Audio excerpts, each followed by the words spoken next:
Novel मैं एक जासूस था उर्दू के मशहूर नावलों में से एक है। इस नावल की कहानी उम्दा होने के साथ साथ हैरत अंगेज भी है। नावल की कहानी फर्स्ट पर्सन नरेटर ने बयान की है, जो एक पाकिस्तानी जासूस के बारे में है।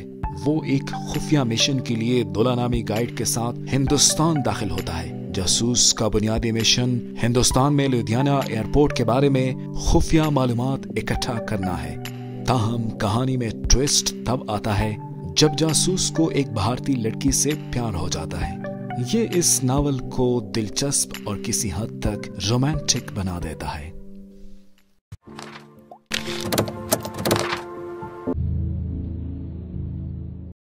खलीज उर्दू के नाजरीन, अस्सलाम वालेकुम।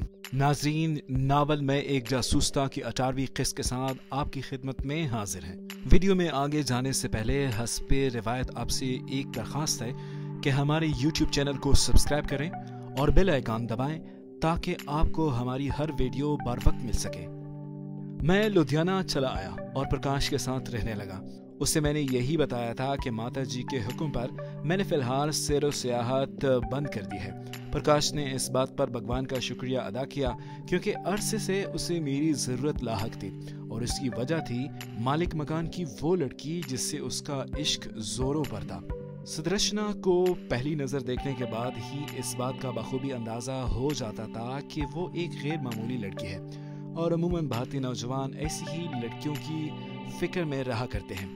लेकिन प्रकाश में ऐसी क्या गैर मामूली बात थी जो वो खुद उस पर फिदा हो गई। इसका इल्म मुझे कभी ना हो सका।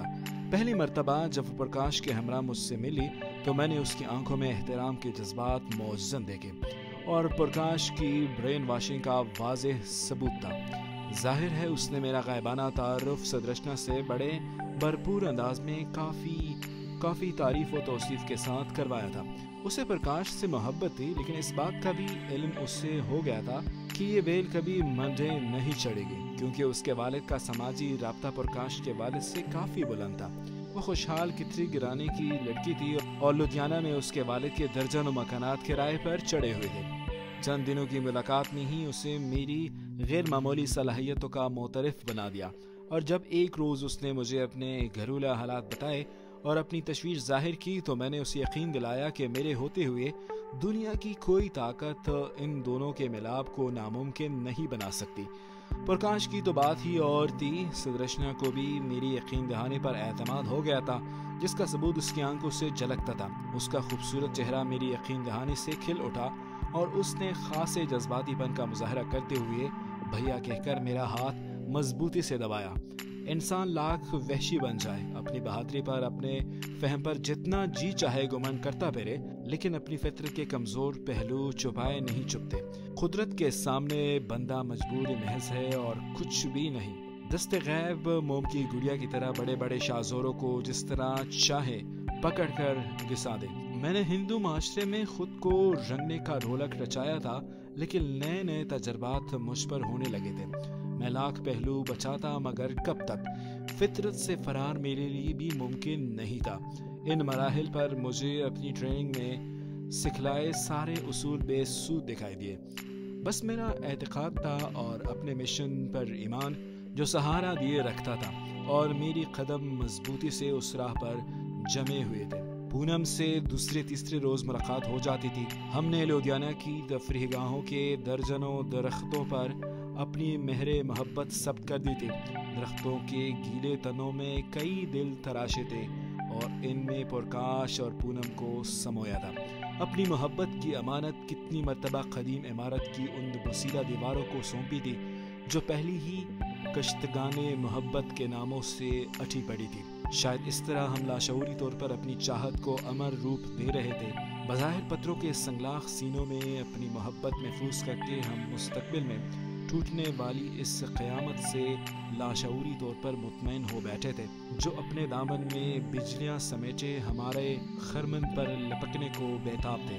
जहां पूनम को ये विश्वास था कि कई जन्मों के बाद हमारा आत्मा का मिलाप हुआ है, वहाँ मुझे इल्म था कि ऐसे कई जन्म लेने के बाद भी पूनम मुझसे कभी नहीं मिल पाएगी। लेकिन मैंने अपने तईं अपने आप को वक्त के तेज धारे को सौंप दिया था। जो मोहब्बत की तुग़यानी में मुझे बहाए लिए जा रहा था। ब्यास के साहिलों पर बने इन बागों में घूमते हुए जहाँ कोयले सुंधियाने के गीत गाती हैं, हमने अपनी मोहब्बत की शिद्दत को महसूस किया था।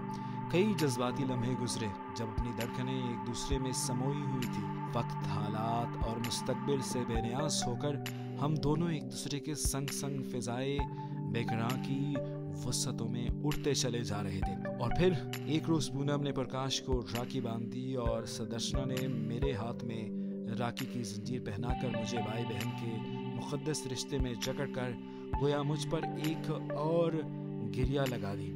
मुझ पर इन सब लोगों की मोहब्बत की गिरफ्त बढ़ती जा रही थी। हर नई गिराह मेरी फरार को नामुमकिन बनाती जा रही थी। पूनम, प्रकाश, मौसी, माता, बाबूजी और अब सदर्शना, मैं कहां कहां से बचकर निकल सकता था। निप्टू और सालिक राम मुझे पूनम सौंपकर कितने मुतमईन थे, इसका अंदाजा कुछ मैं ही लगा सकता था। करीबन 20-25 रोज छुट्टी मनाने के बाद मुझे एक मरतबा फिर मैदान अमल में कूदने का हुक्म मिला। इस मरतबा मैं गुरदासपुर जा रहा था। प्रकाश को हस्बे साबिक मैंने बिजनेस टूर का बहाना तराशा था। गुरदासपुर और बटाला के दरमियान दरियाए ब्यास के किनारे दुश्मन नए मोर्चा बंदियां तरतीब दे रहा था, जहां इंतहाई अहम नौइयत के खतरनाक हथियार नस्ब किए जा रहे थे। मगरबी सरहदों पर भारत का पंजाब में ये पहला दिफाई हसार था, क्योंकि रावी अबूर करने के बाद ब्यास तक का इलाका मैदानी है और किसी भी तरतीब याफ्ता फौज के लिए खुली शिकारगाह का काम दे सकता है। दुश्मन की मंसूबाबंदी अचानक अमल में आई थी और हमारे पास इतना वक्त नहीं था कि इसके मुतालिक मालूमात हासिल करने के लिए इंतज़ार किया जाए, क्योंकि सरहदी अजला में फौजों की तेज़ी से बढ़ती हुई नक्लो हरकत किसी भी लम्हा जंग का पेशखेमा बन सकती थी। सर जंग उरूज पर थी और इन हालात में लम्हा लम्हा की फिक्र रखना ज़रूरी होता है। दुश्मन की जंगी हिकमत अमली पर कड़ी निगाह रखनी पड़ती है। खास तौर पर वो शिगाफ ढूंढने पड़ते हैं जिनके जरिए दुश्मन के अंदर घुसने के मौके मैसर आ सके। मशरिकी पंजाब के दिफा में दरिया ब्यास को रीढ़ की हड्डी की हैसियत हासिल है। इस पुल की तबाही भारतीय दिफा की धज्जियां बखेर सकती थी। दुश्मन ने दरिया ब्यास पर श्री हरगोबंदपुर के नजदीक साहिल के साथ साथ मीलों तक एंटी एयरक्राफ्ट गन्स का सिलसिला फैला दिया था। इनकी तरतीब कुछ इस तरह सी थी कि हमले के सायरन पर चारों तरफ से फायरिंग शुरू हो जाती और दरिया ब्यास के पुल पर ऐसा खतरनाक छाता तन जाता जिसमें से किसी माहिर तरीन हवाबाज का गुजर भी मुमकिन ना हो सके। मामला अगर तैयारा शिकन एंटी एयरक्राफ्ट तोपों तक ही होता तो कोई बात नहीं थी।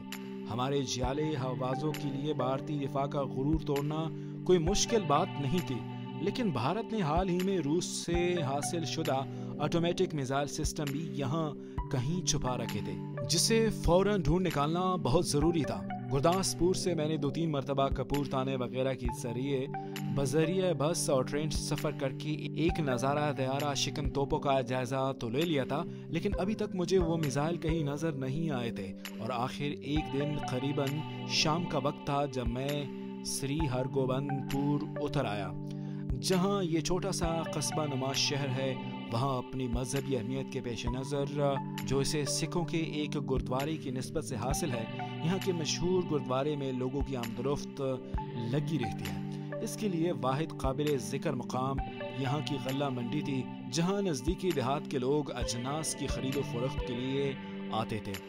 शाम से रात तक मैं अपने बिजनेस के बहाने सारे शहर में घूमता रहा, लेकिन कोई ख़ास कामयाबी ना मिली। मुख्तलिफ मकामात पर लोग जंग से मुतालिक बातें तो कर रहे थे, लेकिन इनकी मालूमात आम नौइयत की ही थी। इन्हें इस हद तक ही इल्म था कि दरिया ब्यास के किनारे किनारे पुल के दोनों अतराफ मीलों तक भारतीय फौज ने डेरे डाल दिए थे, और ये इस बात की निशानी है कि जंग होने वाली है।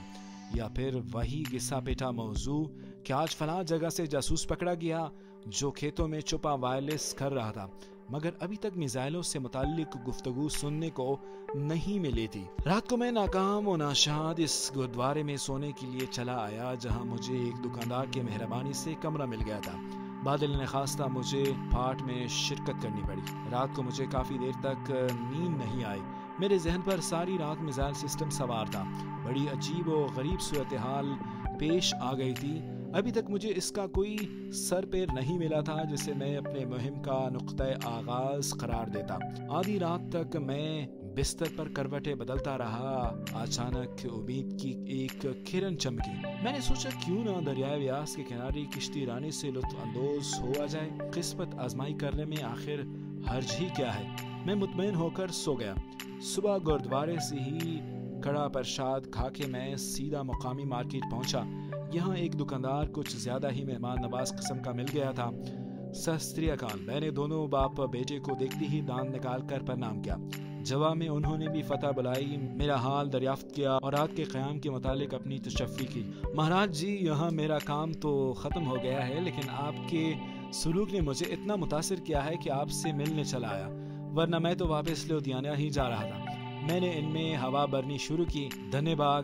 دونوں باپ بیٹے نے انتہائی انکساری کے ساتھ میرا شکریہ ادا کیا۔ انہوں نے فوراً چائے منگوا لی۔ میں نے انہیں بتایا کہ میں پہلی مرتبہ یہاں آیا ہوں، لیکن اب افسوس ہو رہا ہے کہ آج سے میں پہلے آپ جیسے اچھے لوگوں کے ساتھ کیوں نہیں ملا۔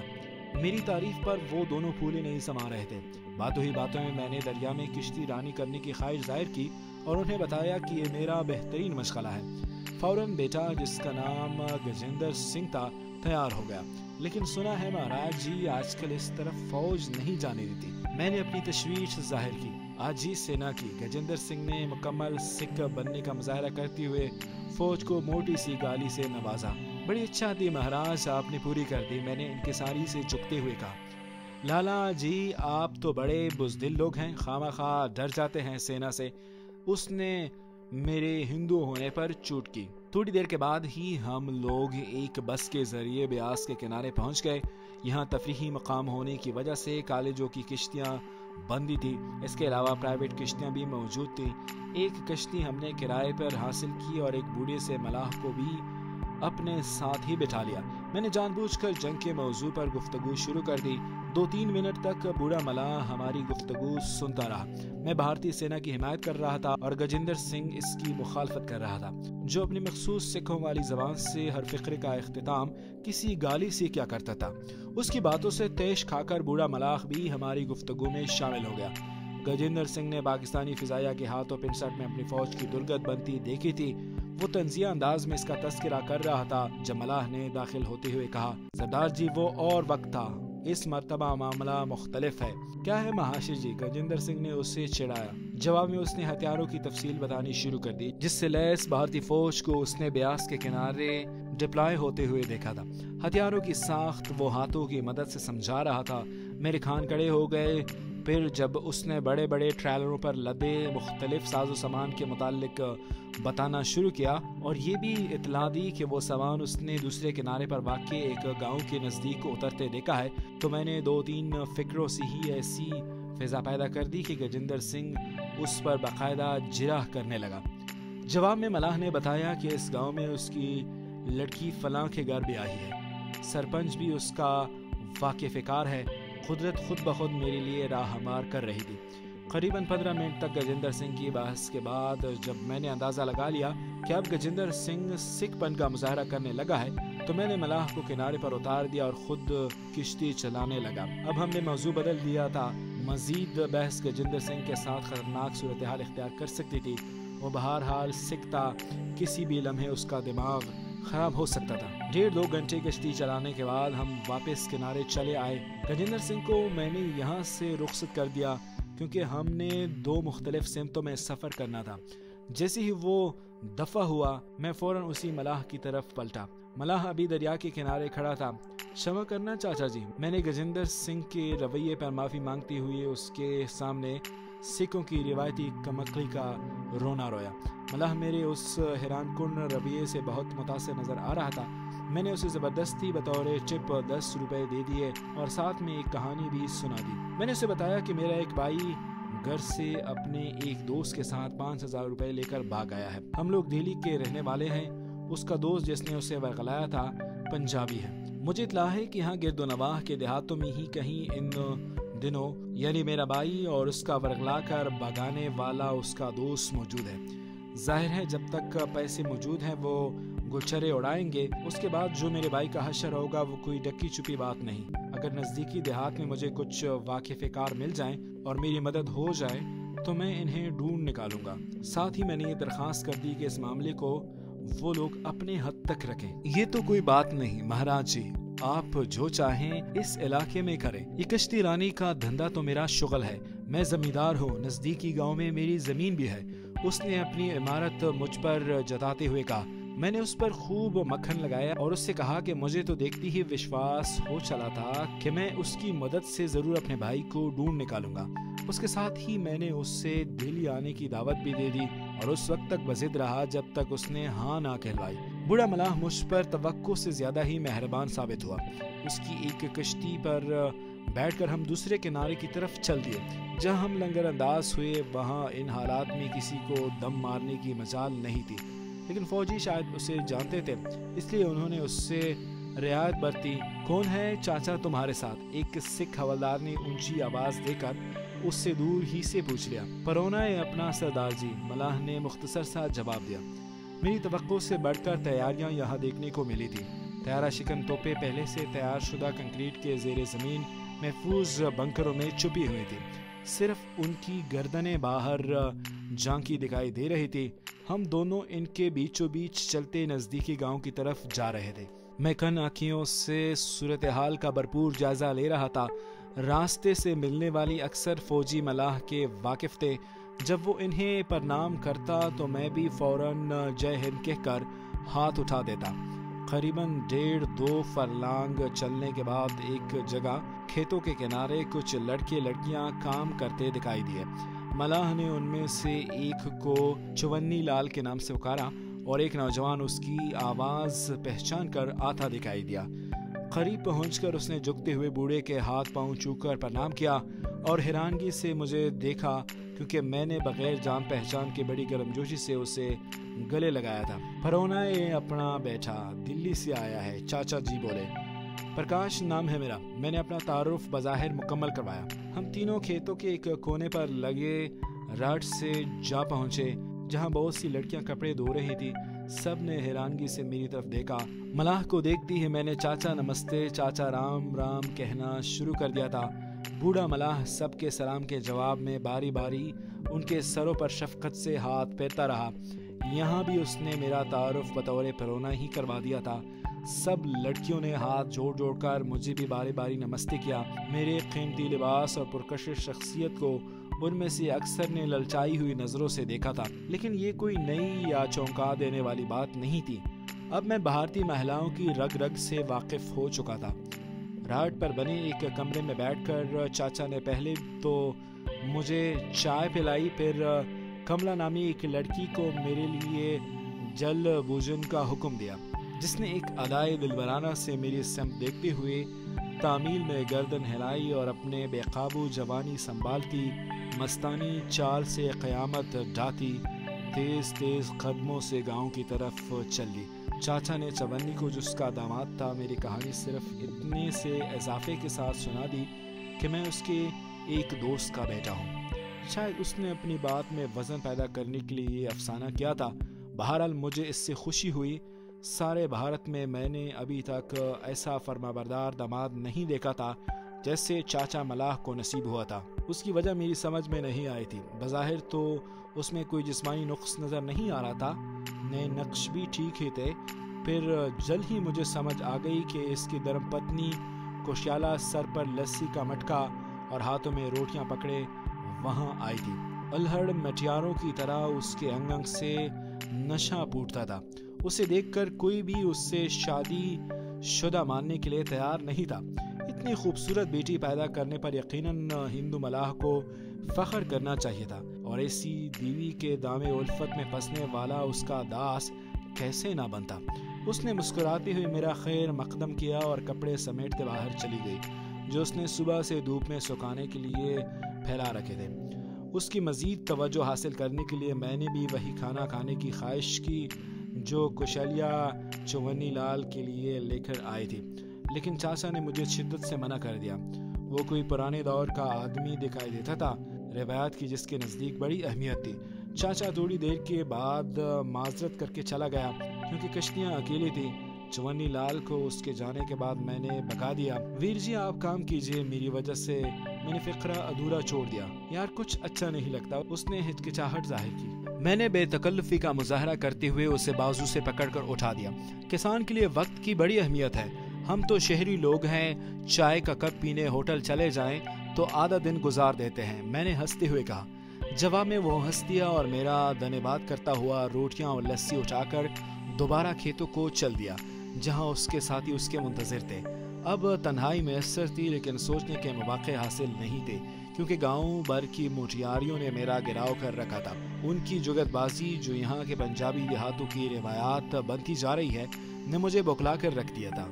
मैं इनके मुख्तलिफ रिमार्क्स के जवाब में मुस्कुराता और उस तरफ चल दिया जहाँ कौशल्या कपड़े समेट रही थी। मुझे नज़दीक आते देखकर उसने एक अदाए ख़ास से मुस्कुराते हुए खड़े होकर मुझे खुशामदीद कहा। बहुत खूबसूरत ज़िंदगी है आप लोगों की, मैंने देहाती माहौल पहली बार देखा है। मैंने गुफ्तगू शुरू करने के लिए फ़िक्रा उसकी तरफ उछाल लिया। बस जी ऐसी ही है, अब तो शहरों और देहातों में कोई ज़्यादा फ़र्क बाकी नहीं रहा।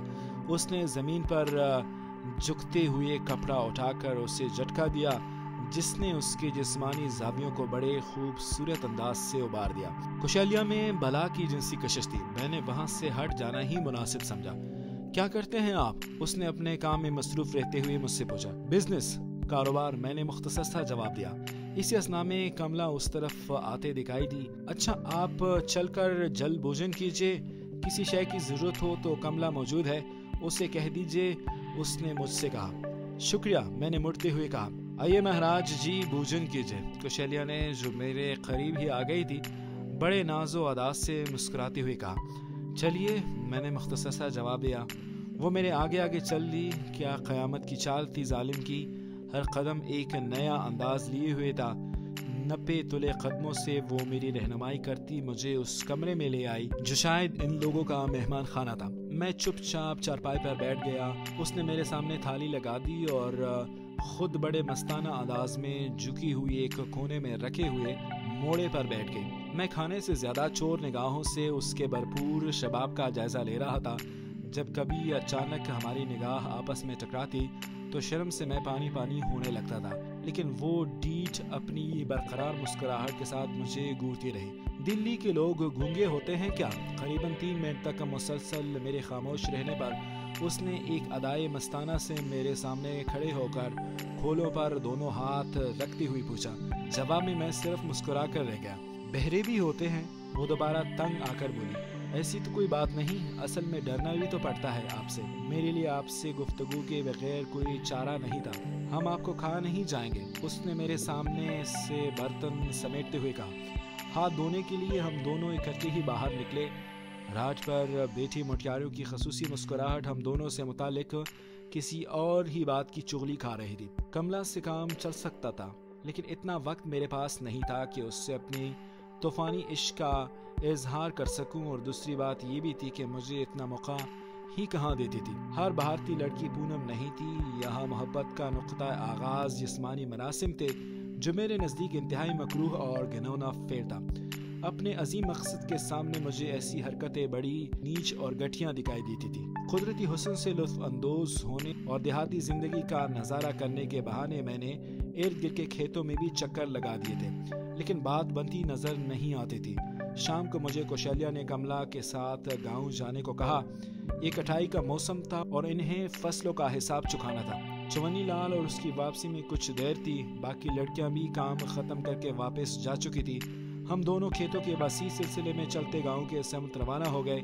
इसी असना में पंजाबी जट्टी को यकीन हो चला था कि मैं काबू आ चुका हूँ। बड़ी फौज आ गई है यहाँ। मैंने उसकी मुमकिना गुफ्तगू से बचने और अपने मतलब की बात हासिल करने के लिए उसके कुछ कहने से पहले ही गुफ्तगू का आगाज कर दिया। हाँ, उसने बददिली से मुख्तसर सा जवाब देकर गोया उस मौजू को बदलने की ख्वाहिश का इजहार किया। ये तुम्हारी ही गाँव पर आशिक हुई है या इर्द गिर्द भी? मैंने जुबानी फिक्रा कहकर एक हद तक उसकी भी तशफ़ी कर दी। जवाब में कमला ने जोरदार कहकहा लगाया। नहीं, ऐसी तो कोई बात नहीं, इर्द गिर्द भी डेरे डाल रखे हैं कमबख्तों ने। पंजाबी तो कुछ यहाँ ही है, वरना उस तरफ तो बस गोरख और मद्रासी ही नजर आते हैं। उसने मेरी मालूमात में इजाफा करना शुरू कर दिया। کیا مطلب گورکھا اور مدراسی کیا بھارتی سینا کے جوان نہیں؟ میں نے اسے مزید کریدا۔ جہنم میں جائے سب، ہمیں کیا؟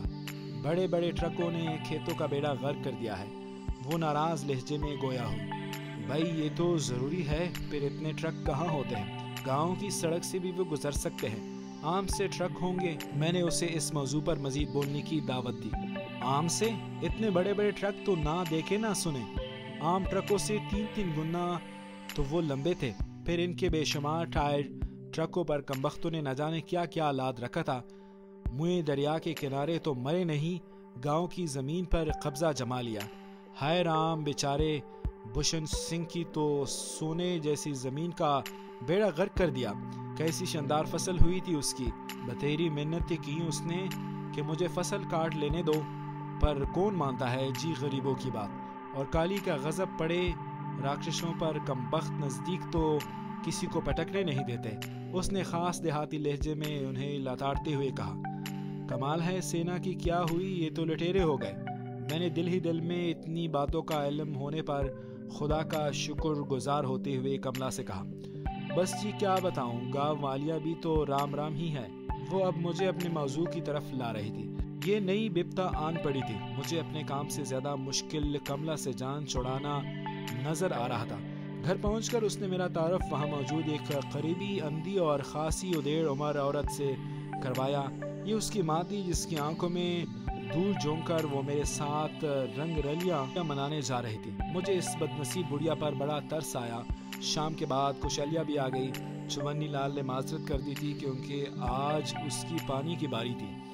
البتہ اس نے یہ ضرور کہلا بھیجا تھا کہ کل وہ میرے ساتھ میرے بھائی کی تلاش میں 2-3 مشتبہ نزدیکی دیہات میں ضرور جائے گا، اور پرماتما کی کرپا سے ہم 2-3 روز میں اسے ڈھونڈ کر ہی رہیں گے۔ کوشلیہ کے 2 بچے تھے، دونوں ان کے ساتھ کھیتوں میں کام کرنے جاتے تھے۔ ابھی وہ اسکول جانے کے قابل نہیں ہوئے تھے۔ نند اور بابی دونوں ایک دوسرے سے بڑھ چڑھ کر میری خدمت کر رہی تھی۔